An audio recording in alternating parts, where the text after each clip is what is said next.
आणखी एका मोठी बातमी आहे राजकीय वर्तुळातून। छगन भुजबळ यांच्या नावावर महायुतीकडून शिक्कामोर्तब झाल्याची माहिती समोर येते।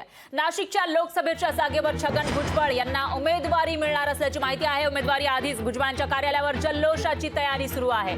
पदाधिकारी आणि कार्यकर्त्यांकडून जल्लोषाची तयारी सुरू आहे। तर तिकडची दृश्य सुद्धा आपल्याकडे येतात। भुजबळ फार्म इथं याबाबत अधिक माहिती सुद्धा आपल्याला मिळणार आहे। दरम्यान पदाधिकारी आणि कार्यकर्त्यांकडून जल्लोषाची तयारी झाली आहे। काही दिवसांपूर्वीपासूनच भुजबळ यांचं नाशिक लोकसभा मतदारसंघामध्ये त्यांना तिकीट मिळणार अशी चर्चा होती। स्वतः भुजबळांनी सुद्धा तसे संकेत दिलेले होते आणि आता उमेदवारी अधिकृत घोषित होण्याआधीच इथं तयारी सुरू असल्याचं दिसतंय। तर भुजबळ फार्म इथून याबाबत अधिक माहिती देत आहेत आपले प्रतिनिधी महेश महाले।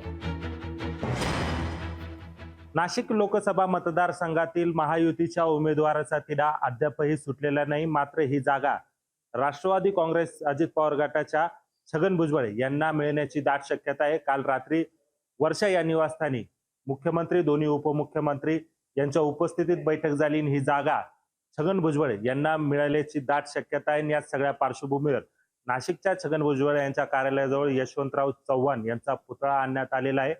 उमेदवारी जाहीर झाल्यानंतर याच ठिकाणी छगन भुजबळ येऊन या पुतळ्याला अभिवादन करणार आहे, पुष्पहार घालणार आहे आणि एकूणच या सगळ्या पार्श्वभूमीवर कार्यकर्ते आणि पदाधिकाऱ्यांमध्ये जोरदार तयारी करण्यात येत असल्याचं दिसून येतंय। एकूणच मधल्या काळामध्ये राष्ट्रवादीचे दोन गट पडले होते। यावेळी शरद पवार यांनी माझा फोटो हा बॅनरवर आणि कुठल्याही प्रचार पत्रकावर वापरू नये असं आवाहन त्यांनी केलं होतं आणि यानंतर अजित पवार गटाकडनं खरं तर यशवंतराव चव्हाण यांचे फोटो वापरण्यास सुरुवात केलेली आहे। या सगळ्या पार्श्वभूमीवर आता छगन भुजबळ यांच्या कार्यालयाजवळ हा पुतळा आणण्यात आलेला आहे, याला अभिवादन करण्यात येणार आहे। एकूणच आपण बघितलं तर उमेदवारी जाहीर झाल्यानंतर याच ठिकाणी छगन भुजबळ यांच्यातर्फे पुतळ्याला अभिवादन आणि पुष्पहार घालण्यात येणार आहे। एकूणच या सगळ्या पार्श्वभूमीवर उमेदवारी जाहीर झाल्यानंतर कार्यकर्ते आणि पदाधिकाऱ्यांमध्ये उत्साहाचं वातावरण आपल्याला या ठिकाणी बघायला मिळतंय। महेश माले, लोकशाही मराठी, नाशिक। लोकशाही मराठी ऐका, पहा, जागरूक रहा।